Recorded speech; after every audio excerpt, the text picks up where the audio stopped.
আজ আমি নিয়ে চলে এসেছি একটি নিত্য নতুন পিঠের রেসিপি। এর নাম হলো রস পিঠা। তো চলুন দেখে নেওয়া যাক কীভাবে এই দারুণ স্বাদের রস পিঠা তৈরি করা হচ্ছে। তো আজ কিন্তু আমি বানাবো বিস্কুটের রস বড়া। তো ওটা বানাতে কী কী উপকরণ প্রয়োজন হয় প্রথমে দেখে নিন। তো এখানে আছে 1 কাপ মতো ময়দা, আর তারপর এখানে আছে এই কাপের মাপে 1.5 কাপ মতো চিনি, আর এখানে আছে তেজপাতা, লবঙ্গ, এলাচ ও দারুচিনি, আর এখানে আছে একটা 10 টাকার দুধের বিস্কুটের প্যাকেট, আর এখানে আছে একটু 1/2 চামচ মতো বেকিং পাউডার। তো এই ব্যাটারটা বানানোর জন্য প্রথমে দিয়ে দেবো যে 1/2 টিস্পুন এই বেকিং পাউডার। তো বেকিং পাউডারটা দেওয়া হয়ে গেলে কিন্তু ভালো করে মেশাতে হবে। তো এবার কিন্তু এই ব্যাটারটাকে তৈরি করার জন্য অল্প অল্প করে জল দিয়ে বানিয়ে নেবো। এবার ব্যাটারটাকে একবারে বেশি জল দিয়ে দেবেন না। তো এই যে অল্প অল্প জল দেবেন, আর ভালো করে এই যে হ্যান্ড ব্যাটার আছে এটা দিয়ে ভালো করে মাখাতে হবে। ঠিক এইভাবে কিন্তু ঘুরিয়ে ঘুরিয়ে মাখাবেন। ব্যাটারটাকে কিন্তু এইভাবে ফেটিয়ে তৈরি করে নেব। ব্যাটারটা কিন্তু এরকম ঘনত্বে তৈরি করে নেবেন। এটাকে এবার 10 মিনিটের রেস্টে রেখে দেব। এবার গ্যাসে একটা প্যান বসিয়ে নিয়েছি।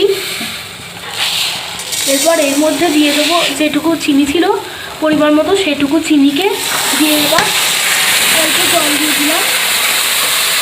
তো এবার কিন্তু ওই চিনিটা দেওয়ার পর অল্প পরিমাণ যেটুকু জল ছিল সে 1 কাপ মতো জল দিয়ে দিলাম। তো আবার 1 কাপ জল দিচ্ছি।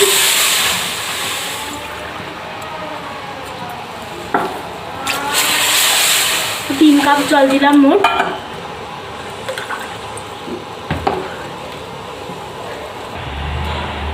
তো এবার কিন্তু ভালো করে নাড়ার পর এখানে যে মশলাগুলি ছিল এলাচ, তেজপাতা, দারুচিনি, লবঙ্গ, এই মশলাগুলি এবার কিন্তু দিয়ে আবার ভালো করে নাড়াতে লাগলাম। তো এভাবে আমরা শিরাটাকে বানিয়ে নেব।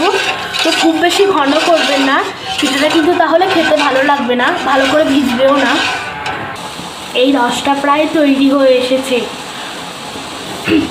এবার আমরা এটাকে নামিয়ে নেব। এবার এটাকে নামিয়ে নিয়েছি। গ্যাসে আরেকটা কড়া বসিয়ে নেব। এবার এর মধ্যে দিয়ে দেব পরিমাণ মতো সাদা তেল।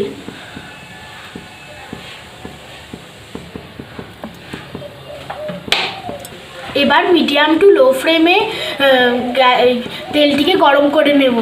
এবার তেলটা প্রায় গরম হয়ে এসেছে। তো এভাবে বিস্কুটগুলোকে ব্যাটারের মধ্যে ডুবিয়ে কিন্তু আস্তে আস্তে এভাবে ঘুরিয়ে ঘুরিয়ে ডুবিয়ে কিন্তু তেলে ছেড়ে দেব। বুঝছে? এভাবে কিন্তু আপনারা সব বিস্কুটগুলিকেই ডুবিয়ে তেলে ছেড়ে দেবেন। আমরা কিন্তু এভাবে এই সেম প্রসেসে আমরা বাকি বিস্কুটগুলোকেও তৈরি করে নিচ্ছি। একবারে কড়াই কিন্তু বেশি করে বিস্কুট ঢেলে দেবেন না। এবার কিন্তু এভাবে খুন্তি করে উপরে তেল ছিটিয়ে দেবেন। এভাবে কিন্তু মিডিয়াম টু লো ফ্লেমে ভেজে নিতে হবে, না হলে কিন্তু লেগে যাওয়ার চান্স থাকে। তো এবার পিঠেগুলো যখন হালকা এরকম ব্রাউন হয়ে আসবে তখন কিন্তু পিঠেগুলোকে এবার তুলে নেব। তো এবার আমরা পিঠেটাকে রসের মধ্যে ছেড়ে দেবো। এইভাবে কিন্তু এই সেম প্রসেসে বাকি পিঠেগুলোকেও রসের মধ্যে ছাড়তে হবে, ভেজে একে একে কিন্তু এবার বাকি পিঠেগুলোকেও ভেজে নিচ্ছি। তো এটা বানাতে গেলে কিন্তু আপনারা যে কোনো বিস্কুটই ব্যবহার করতে পারেন। এবার কিন্তু বাকি পিঠেগুলোকেও রসে দিয়ে দিচ্ছি। পিঠেগুলিকে কিন্তু এবার আধ ঘন্টার জন্য এভাবে রসের মধ্যে দিয়ে রেস্টে রেখে দিচ্ছি 1/2 ঘন্টার জন্য। এভাবে তৈরি করে নিলাম আমাদের এই নতুনভাবে তৈরি রসের পিঠার রেসিপি। তো এবার কিন্তু দেখে নেওয়া যাক এই পিঠাটার কেমন টেস্ট। তো দেখতেই পাচ্ছেন খুব সুন্দরভাবে রসে ভিজেছে। তো প্রথমে আমি চামচ করে কেটে দেখছি।